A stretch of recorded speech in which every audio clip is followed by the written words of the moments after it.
People think I'm super disciplined. Spoiler alert, I am not. I hit snooze. I skip workouts. I leave emails unread. Just ask Serena. But somehow I still manage to get the big stuff done. You know, the stuff that really matters. So today I thought I'd pull back the curtain on how I've built a business and a life and a rhythm that works for me. Not because I have perfect discipline, not at all. And I'm almost a 50-50s good enough, right? I'm a 50-50s good enough girl. Not because I have perfect discipline, but because I figured out what discipline actually looks like for real people like me. So let's get into it. First of all, full disclosure, I have discipline as one of my top 5 strengths, but it's not with everything. It's only with the things that I really actually care about, to be honest. I'm going to give you some really specific examples today on how I'm disciplined and what it means, because being disciplined is an absolute blessing at times and an absolute curse at times. And you're probably thinking, how can it be a bad thing? Oh, well, strap in. Here we go. The first example I want to give you is when I was a bit younger. So my discipline, if you've listened to any of the podcast episodes before this one, go back to the one where I talk about having 4 houses before I'm 30. So this is how discipline played out then. I had 4 mortgages at 30. So 4 houses at 30, which sounds amazing, but if anyone's got a mortgage, you know what that feels like. I worked full-time in my HR role. I had a side hustle because I was passionate about it, and I was studying uni full-time. Now, you might say, oh, that's pretty disciplined. Well, yeah, getting to those places is pretty disciplined. Where my discipline fell off was probably a little bit of the uni work, doing the uni work. I did enough to get through, and that's okay, because if you listen to another one of my episodes where I talk about how smart I am, I'm street smart, not academic smart, I was okay with that. So that was one time, long time ago, where discipline really came off for me. It was a routine, it was a rhythm, and I did enough to get by. Very recently, I've done something else. I committed about 18 months ago to doing 20,000 steps a day. You've all heard the story. I get up at 5 a.m, blah, blah, blah, blah, blah. I do 20,000 steps a day. Now, I committed to that, and I am unable to let myself off the hook. So if you've got any way to let yourself off the hook, send me your tips. I want to know. I committed to 20,000 steps a day. And I thought at the time, easy done. Now, it did get easier, not going to lie, and I have done it for 18 months now. 18 months. And there's a switch in my brain that will not let me turn it off. So 20,000 steps it is. Day in, day out. It's 9 o'clock at night. I'm at 19,842. Got to get my 200 steps in. That is the craziness about having some goal in your head or something in your mind so you don't actually have to make the decision ever again. That's where the discipline becomes a curse in business. Imagine if you had so much discipline or stubbornness, we could probably call it, that you've rolled out this thing and you will not let it die, even though no one's signing up, no one's wanting to play in that space, no one wants to buy your offer. We've all been there. We have all been there. When I first started my business 8 years ago, almost 9 years ago, I had no idea. I had no cash and I had no clients.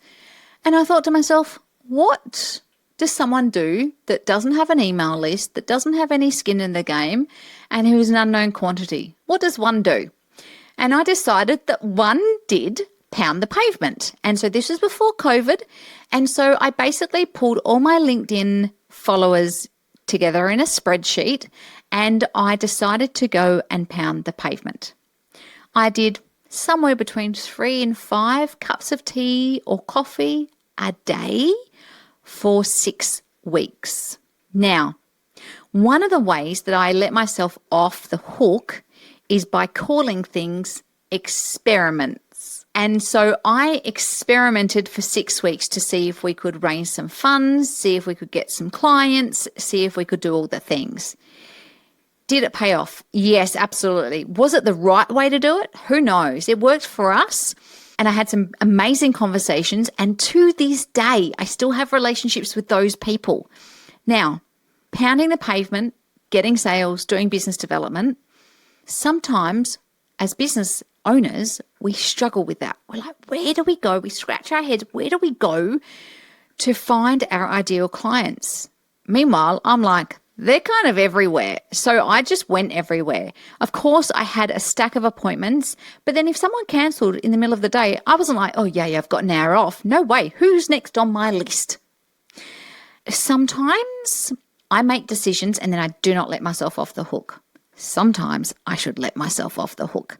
I remember I rolled out an offer. So I love rolling out offers. So I get an offer, I roll it out, I market it, I see if there's anything in the system, if there's anything anywhere, if people will buy it, I do the testing, all the things. And one of my offers, it's a beautiful offer called A Month of Momentum. So this was an offer. It's 90 minutes with me. It's a standalone offer where you can just dip your toe in the water and see if you like the style of coaching that I do. I'm fairly results driven, so I quite like results. So in 90 minutes, we can get quite a lot done. I put this offer out there, and for a year, no one took it. No one took my month of momentum. In fact, it wasn't until maybe 18 months ago, Serena and I were having a conversation, a Team McQueen meeting, and I said to Serena, I actually think I might take down a month of momentum. No one's buying it. It's just sitting there. It's not doing any harm, but it's also taking up precious space on my website. So why don't we just remove it? Within a week, I had 3 months of momentums booked. Now, I do not know why. I don't know what happened. I seem to have more sales calls in the diary, and therefore people either wanted a month of momentum or they wanted to join coaching or whatever it is. And maybe my energy changed around it. Maybe I wasn't as stubborn to just like ditch it, which I can do. I can get an offer and I can go, hasn't worked, bin it, versus giving it a little bit longer just to stew in its own juices. And month of momentum has been a game changer for a lot of people. We've done a lot of good things. So I'm so thrilled that I didn't. I looked at it and I analyzed it and I went, all right, let's just give this little push and see what happens. I think discipline means a lot of different things to a lot of different people. For me, discipline means showing up. For me, discipline means surprise and delight for my clients. For me, it means helping my clients get at whatever the results they're looking for. Some people come to me and they're like, I need to restructure my team. Got no one else to talk about it. Great, let's do that because I have a HR background. Others come to me and go, I want to hit 500,000. I want to hit 1 million. How do I do that? I'm here. How do I get there? Cool. And every level of business is also different. You remember when you had $0 in the bank, what you did. Do you remember what I did when I had $0 in the pounded the pavement, wrote a lot of content, talked to anyone and everyone, showed up everywhere. Like they were the things that I did in my business. Less time behind the computer because I just hate computer work. And then as you grow in your business and evolve in your business, so once you hit the 100 mark, great, you're good. And then you can hit the 200 mark and then you double the numbers. But each level has a specific kind of sacrifice you need to make. And we have to make sacrifices to get to the next level. There's always trade-offs. I've talked about this in the podcast before. There's always trade-offs about will we do this, won't we do this? There was a time when I thought to myself, do you know what? My target market is probably not those under 100K. And then I went, do you know what, though? I can really help the people under 100K because if I give them this thing, then it will push them into 100K, which solves this whole myriad of problems for women in business. And so I decided to stick with it. I decided to go, nope, I'm going to play in that space because that's where I can serve. And I've been there and I know what it feels like and I know how much hard work I had to do. I had to be really disciplined in that space. But without discipline or without something holding you, and I have to say, it's not just about discipline for me, it is my why. I want women to create a life they love. I want women to make money so they have choices and freedom and all the things. But I could not have done all the things that I have done in almost 9 years of business without discipline. Now, some people are disciplined about the things that doesn't move their business forward. For me, I'm disciplined about only the things that move my business forward. And sometimes that comes at a detriment. For instance, I love relationships. If you said to me, write some content or get on a call with someone, I would get on a call with someone. If you said to me, do some admin or move the needle in one of your programs with one of your people, I would move the needle. So there are some things that I have no discipline about. That's admin, emails, probably all the things I'm actually not good at. I would rather be in front of someone, helping them with a solution, helping them with a problem, than ferreting around in my admin folder. Let's be honest. What's important to you? Are you putting the discipline, the effort, the structure into place with the things that are important to you in your business? Some people would say revenue. Great. Are you doing the things to increase your revenue? Are you showing up in all the places? Are you picking up the phone?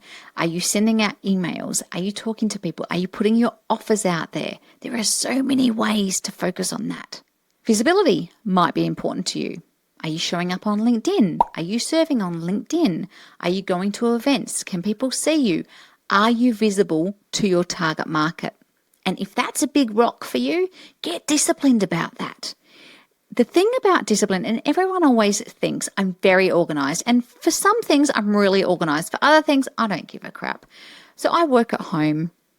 I'm not one of these ladies that go, oh, I have to do a load of dishes or the washing before I go to my office. No, I don't really give a crap about that. I go to my office. It's work hours. I go to my office, and anything else can wait. And so I'm very blessed with that. I can switch off and switch on. Others are not so blessed and cannot do that as much.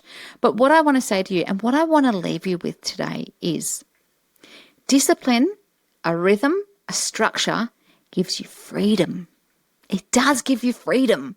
And that's why I think I like discipline, because I have freedom, because I can have a look at my calendar. I can see how much white space I've got. I can see what's going to give me energy, what's going to drain my energy. And by having a structure and the discipline to focus on the big rocks, it actually means more freedom. So my questions for you today, or my question for you today is, what are your big rocks? Have you got the structure and the discipline around those big rocks to move your business forward?